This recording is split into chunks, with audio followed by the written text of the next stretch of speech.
What's up, guys? Weather Risk here. So this is my Oculus right here. I know you can't see it, but my Noe right here. Eastern Standard Time. The storm which prompted the warning has weakened below severe limits and no longer poses an immediate threat to life or property. Therefore, the warning will be allowed to expire.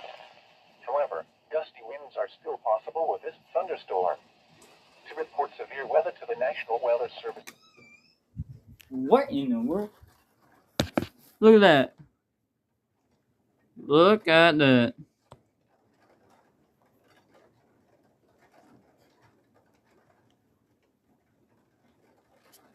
Whoa.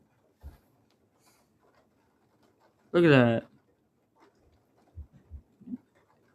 Everyone just be careful, because when thunderstorms come around, they are not playing. Y'all be careful, have a